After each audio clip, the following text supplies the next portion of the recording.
तो front page के एक और नए वीडियो में दोस्तों स्वागत है। आज सबसे पहली खबर जिसके ऊपर हम बात करने वाले हैं वो है हमारे पीएम मोदी जी के बारे में। दोस्तों, जो कोविड सिनेरियो है उसके अंदर आप सभी को पता है कि जो देश की जनता है वो क्या प्रतिक्रिया दे रही है, पर मैं आपको बता दूं कि देश की जो छवि है वो राष्ट्रीय स्तर पे ही नहीं अंतर्राष्ट्रीय स्तर पे भी काफ़ी धूमिल हो चुकी है। और मैं आपको बता दूं कि भारत में कोरोना के बेकाबू होने के बाद में इंटरनेशनल मीडिया ने भी इसको बुरी तरह से क्रिटिसाइज़ किया है।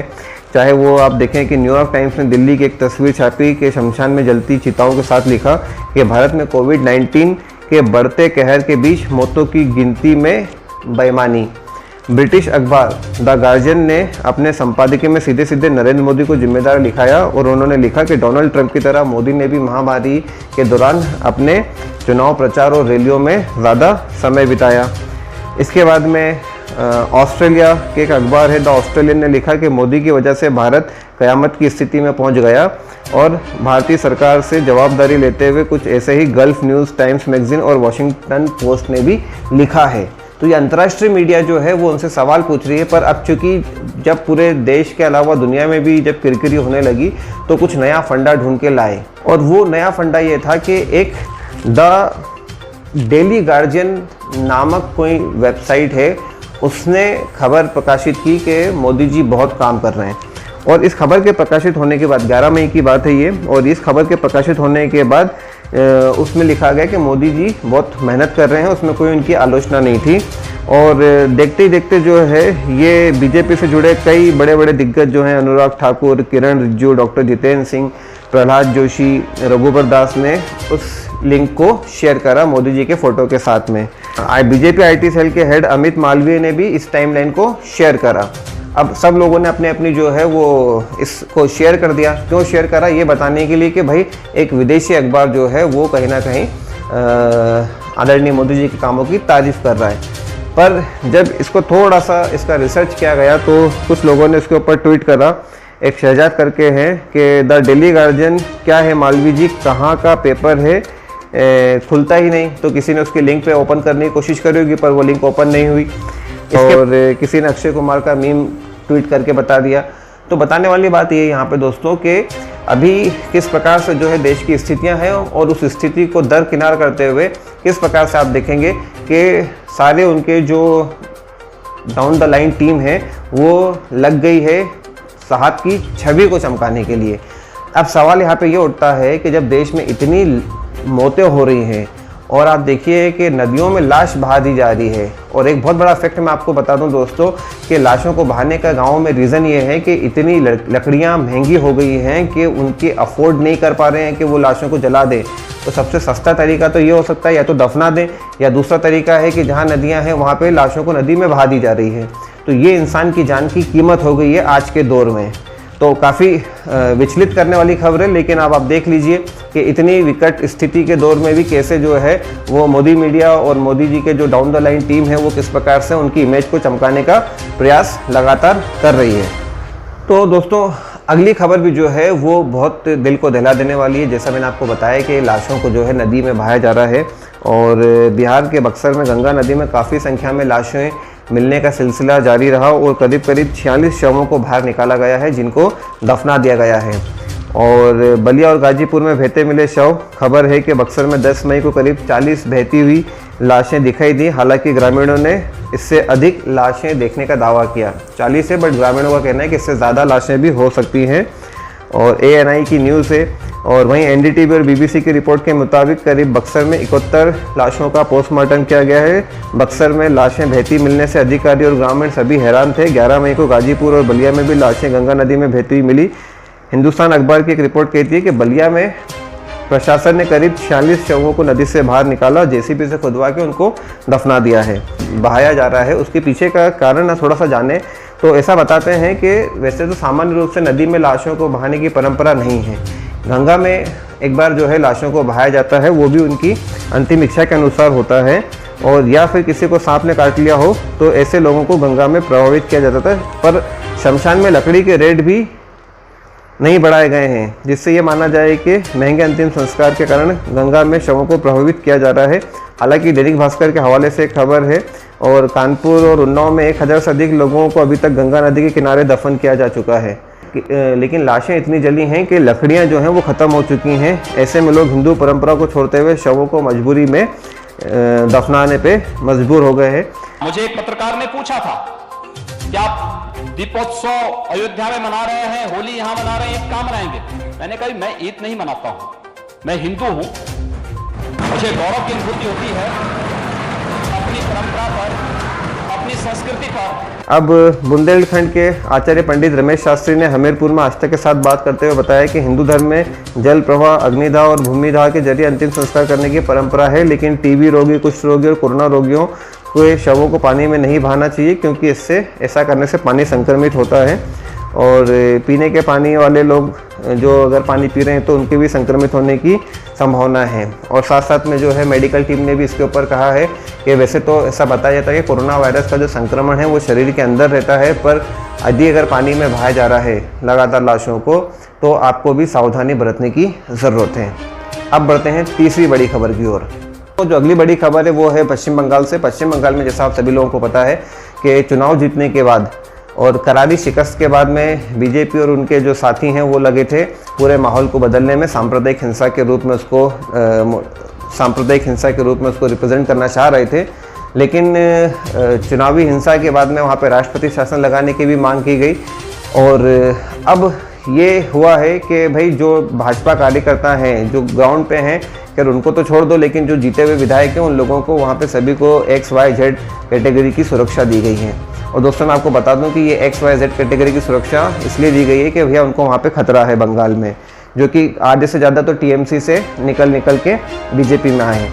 पर सवाल ये उठता है दोस्तों कि जिस समय लोगों की जान जा रही है दवाओं के अभाव में, इलाज के अभाव में, इंजेक्शन के अभाव में, वहाँ पे उन लोगों की व्यवस्था कुछ भी नहीं की जा रही है। उन लोगों के लिए क्या और बेहतर किया जा सकता है, क्या ऑक्सीजन की व्यवस्थाएं की जा सकती हैं, कैसे इंजेक्शन पहुंचाया जा सकता है। देश में अभी जो वैक्सीनेशन की जो स्पीड है वो एकदम कछुए की चाल से भी धीरे चल रही है, पर उसके ऊपर कोई विचार नहीं किया जा रहा है। परंतु ये जरूर ध्यान रखा जा रहा है कि जो 77-75 MLA हैं बंगाल के, उन सबको XYZ कैटेगरी की सुरक्षा दे दी गई ताकि वो सुरक्षित रहें। और इसके ऊपर कई हज़ारों करोड़ों रुपए का खर्चा जो है होने वाला है, पर उसकी फिक्र सरकार को बिल्कुल भी नहीं, क्योंकि अपने विधायक सुरक्षित रहना चाहिए, जनता जो है वो भाड़ में जाए। तो दोस्तों ये आप लोगों के सामने एक लाइव एग्जांपल है कि किस प्रकार का माहौल देश में है। और इसी बात को लेके जो है राहुल गांधी ने भी मोदी जी के ऊपर तंज कसा है और उन्होंने कहा है कि भाई गुलाबी चश्मा हटा के देखो, क्योंकि अगर आप देखोगे रंगीन चश्मे से तो आपको दुनिया तो रंगीन नज़र आएगी, लेकिन अगर आप देखोगे गंगा में बहती हुई लाशें, नदियों में बहती हुई लाशों को अगर आप देखोगे तो आपको हकीकत मालूम पड़ेगी। पर दोस्तों हकीकत ये है कि इतना सब कुछ होने के बाद भी सरकार के कान पे जू नहीं रेंग रही है। ये एक अपने आप में बहुत बड़ा उदाहरण है। जो लोग बीजेपी के कट्टर समर्थक भी थे, आज वो लोग अपनी और अपने परिवार के लोगों की जान गंवा रहे हैं। और इस सिस्टम को, क्योंकि मीडिया तो क्या बोल रहा है कि सिस्टम ख़राब है, सरकार ख़राब नहीं है, सिस्टम ख़राब है, लेकिन अब उन्हें समझ में आ चुका है कि सिस्टम इसलिए ख़राब है क्योंकि सरकार ने उसको जो है पूरा संरक्षण दे रखा है। आज स्थिति यह है कि कोई जवाबदेही तय नहीं है। आदि आप देखिए कि नकली रेमडेसिविर इंजेक्शनों के दर्जनों मामले सामने आ रहे हैं। और मैं और हमारे चैनल के माध्यम से मैं तो यही मांग करूंगा कि जो लोग इस तरह के काम में लिप्त पाए गए हैं उन लोगों के खिलाफ सख्त से सख्त कार्रवाई की जाए और उनके खिलाफ जो है हत्या का मुकदमा दर्ज करके उनके ऊपर कार्रवाई की जाए। तो ही जो लोग उन नकली इंजेक्शनों का शिकार होकर मरे हैं उनके परिवार को, उनके आत्मा को शांति मिलेगी। तो ये अपने आप में एक बहुत विचलित करने वाला मामला है दोस्तों, कि जहाँ पे पीएम का इंटरवेंशन अभी तक कैसा है, वो कोई उनका ओपन स्टेटमेंट आज तक आप लोगों ने सुना नहीं होगा कि किस प्रकार से अगर पूरे मामले पर उन्होंने कोई हस्तक्षेप करा हो, उन्होंने कोई ओपनली आके इंटरव्यू दिया हो या कोई प्रेस कॉन्फ्रेंस करी हो। पिछले 7 सालों में ऐसा कहीं कोई भी मामला देखने को नहीं मिला जहाँ पर उन्होंने प्रत्यक्ष रूप से आके जनता के सवालों का जवाब दिया हो या मीडिया के सवालों का जवाब दिया हो। इसके बाद दोस्तों एक और बड़ी खबर जो है वो इंडियन मेडिकल एसोसिएशन की तरफ से है कि आपको पता है कि बाबा रामदेव जिन्होंने कोरोनिल बनाई थी, अब कोरोनिल बनाने के बाद में आपको पता होगा दोस्तों कि कोरोनिल कोई इतनी प्रभावी दवा नहीं थी, जबकि उसका प्रोपेगेंडा इस तरह से चलाया गया है कि देश को जो है कोरोना का इलाज मिल गया है। और यदि अगर वाकई कोरोना का इलाज मिल गया होता उस दवा से तो आज वैक्सीनेशन की ज़रूरत ही नहीं पड़ रही होती। पर आप लोगों की जानकारी के लिए बता दूं कि कुछ दिनों पहले बाबा ने जो है ऑक्सीजन और मेडिकल जो फैसिलिटी में लोग लगे उनका काफ़ी मजाक बनाया। और तो कोरोना मरीजों का मजाक उड़ाते हुए रामदेव ने कहा कि सांस लेना नहीं आता है लेकिन ऑक्सीजन किए जा रहे हैं, मतलब सांस लेना आता नहीं है, ऑक्सीजन किए जा रहे हैं। अरे बाबा, जिनकी स्थिति खराब है, जिनको ऑक्सीजन लेने में समस्या हो रही है, उनकी दिल से उनकी मानसिक स्थिति क्या है वो आप नहीं समझ पाएंगे। आपको मजाक लग रहा है, आपको अगर हो जाए और आपका ऑक्सीजन लेवल नीचे चला जाए तो आपको मालूम पड़े कि हकीकत क्या है। तो उन्होंने उसका बड़ा मजाक बनाया कि लोग ऑक्सीजन कर रहे हैं। पगले, मैं बताता हूँ ऑक्सीजन कैसे लेना है, अनुलोम विलोम करो। और रामदेव ने कहा कि ये मरीज सिलेंडर करते फिर रहे हैं। इसके बाद अपनी नाकों के दोनों छिद्र को दिखाते हुए कहा कि देखो ये सिलेंडर, बस हो गया ऑक्सीजन लेवल सही। इस तरह का उन्होंने जो है वो वहाँ पे बड़ा अपना आप बोल सकते हैं कि बड़ा ही अशोभनीय तरीके से उसका प्रदर्शन करा। इसके बाद रामदेव ने एक और सनसनीखेज दावा करते हुए कहा कि मरीज का ऑक्सीजन लेवल 70-80 पे आ गया था, मैंने उसे 1 घंटे में अनुलोम विलोम कराया और योग अभ्यास से ठीक कर दिया। तो अरे, अगर इतने ही आपने कर दिया तो भैया जाओ ना अस्पतालों में और जाके जो लोग समस्या से जूझ रहे हैं सांसों की, उनकी मदद करो।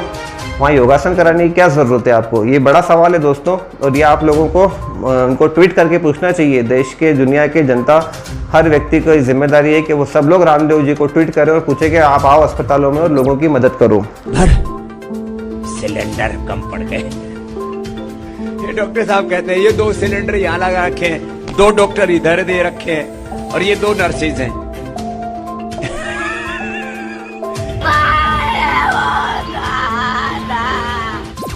दवा कम पड़ गई, शमशान कम पड़ गए फूकने के लिए।